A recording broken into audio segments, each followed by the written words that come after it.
Hey everyone, thanks again for joining me on Sealed for Good. If you haven't subscribed yet, please remember to do so. Today, I'm talking about 3 common waterproofing mistakes we see all the time.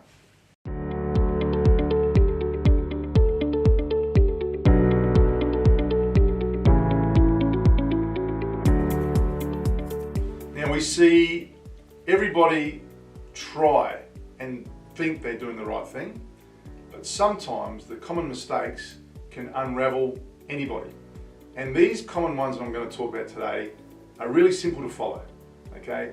But if you're not aware of it, you might fall under that category of causing these mistakes, which end up causing failures, which end up causing a bad reputation, and that's not what the industry wants. So firstly, the first mistake we see, very, very common, is using incompatible products together. The assumption that you can use, for example, the most common one, a polyurethane sealant, and then you slap a water-based product straight on top. Walk away, think it's all good, and not seeing the reaction of what happens with a PU solvent system with a water-based product. Same we see sometimes where a solvent membrane might be applied on the wall, and then a water-based system on the floor, or vice versa, and that point of connection where there's no engagement at all, failure, incompatibility, it's a weak point. And it happens all the time. Even understanding that with some MS products. Did you know, or do you know, and have you asked your supplier, can you use a cementitious polymer system over an MS sealant? These are the things you need to understand, the incompatibility, and the way to find out is to read the data sheet and ask the questions.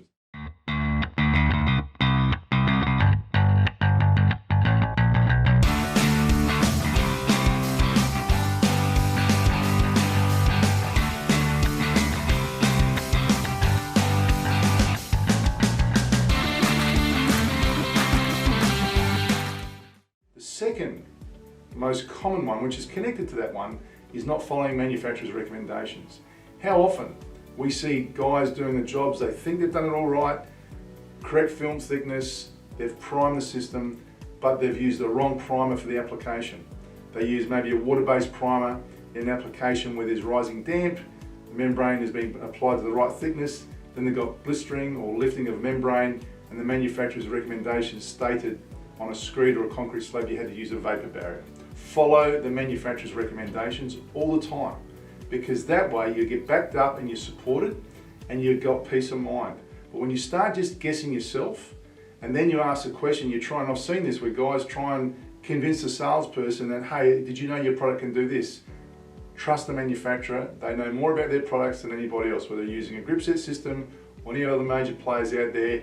Always follow the recommendations from the manufacturer. The third mistake we see is using the wrong products in specific applications on certain substrates. Now I'll give you a good example. Those of you who know how the Gripset systems work, if you've got a swimming pool, would you use the Gripset 38FC? Even though you can flood test a shower base of 38FC or the P39, it's not a pool membrane. We have our cementitious systems like the C1P and the Gripset 2P for that. However, we sometimes see people thinking, hey, I've just seen how I can flood test it in a shower, I'm going to use it in a fish pond or a water tank or a swimming pool. And that's not part of the Gripset specifications. Product fit for the application is where things go wrong, and understanding that. Now it is connected to the data sheet and it's connected to following the manufacturer's recommendations, but more often than not, we've seen contractors that know their products really, really well. They might be a MAPE applicator, or an Ardex applicator, or a Gripset applicator, or an RLA applicator, and they know those products and they think they can just follow the system. But if they have used it in one application, a retaining wall, and then thought, I'm going to use that method to go and waterproof a roof, it could be completely different. And that's where you fall over. And then they start saying, oh, the brand is no good or the product's no good. It's about ensuring you've picked the right product for the correct application. And that is also asking the question. If in doubt, any manufacturer will always have a good support service like we have, and ensure that you ask those questions, because assumption is the mother of all. Remember, till next time on Sealed for Good, I'll see you then. Don't forget to put your comments below. I look forward to seeing any of your questions or comments on this one. See you next time.